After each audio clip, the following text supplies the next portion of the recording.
Hello and welcome to the highlights of the second semi-final match in the Colonial Medical Insurance Super 50 Cup 2019. It's the Trinidad and Tobago Red Force up against the Leeward Islands Hurricanes. And let's have a look at some highlights. This was Jeremy Solzano, himself and John Webster got into the act very early. Webster in particular. And at 42 he got put down. Simple catch, and Hodge making a mess of it. Solzano kept going, and this was 50 for Webster. Struggled for a little bit and then got flowing again. Eventually Solzano fell. That was at 99. Simmons came in and he got himself into a tangle and ended up run out. Didn't last very long. And this was Webster. Then eventually he fell. Whipped one round to deep square leg, and Django, I think it was, that took the catch. On for 99. Jason Mohammed took over, and we saw every ounce of his experience. Darren Bravo as well stayed with him for a while. Was very, very harsh on Powell in particular. Then he mistimed one and pulled out to long off. Then a bit of a collapse. Otley fell to Botswain. And then Hussein went to Berridge.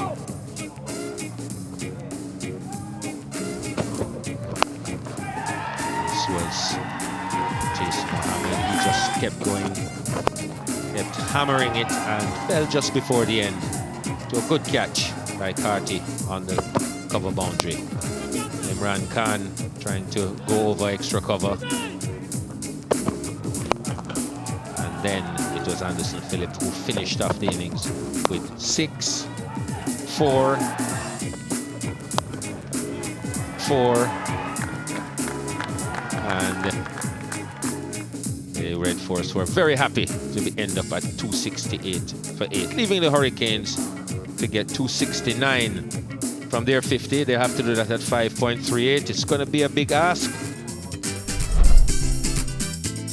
Certainly the highlights will start relatively quietly because early on the bowling a bit wayward, leg side, too much leg side, and Powell was the one carrying the hopes. Monson Hodge looking to get it into the swing of things, but then a leaden-footed stroke and he was caught behind. Another wicket for Anderson Phillip. Powell continuing to strike the ball well, looking to build partnerships once again, this time for the second wicket. But Amir Django, the Trini, taking a short extra cover. Powell still striking away, but then caught behind, and this was an important wicket. Look at the way the Red Force was celebrating, as if the match itself had been won. Still, there was an intention to continue to play positively. Devon Thomas, though, undone by Imran Khan, who was getting some barracking from the stands and had a message for them as well. In the meantime, the match just seemed to be meandering along. Hurricanes getting the occasional boundary to try to keep themselves within range, but then the catch taken by Odin Smith-Saunders, the man gone. Then he came to the crease, and this is when the match changed. Jamar Hamilton took 23 runs off 1 over from Imran Khan, and then dealt into every single bowler who came at him. This was the significant moment. High into the air, Darren Bravo settling under it. He's on 42 and he drops him. And from that point on, they continue to strike away. Casey Carty hitting a 6 as well to get to a half century. But then he fell, and still the Red Force believed they could have pulled it off. Bravo making amends, but it wasn't Hamilton, it was Carty. Hamilton still striking away. Everyone felt the weight of his blade with this tremendous innings. Ward, though, was injured, and this became a handicap. Still, he was able to power it away. 6 after 6 after 6, as he really was carting everything to all parts. This was the run-out opportunity. He was just able to make it and then injured himself.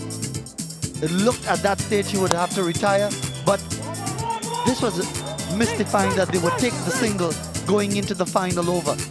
He then had to be held off board. Campbell came on, and then Hamilton was able to finish it off. A boundary with the scores level, and then taking his team home in one of the more dramatic performances we've seen in List A cricket here in the Caribbean.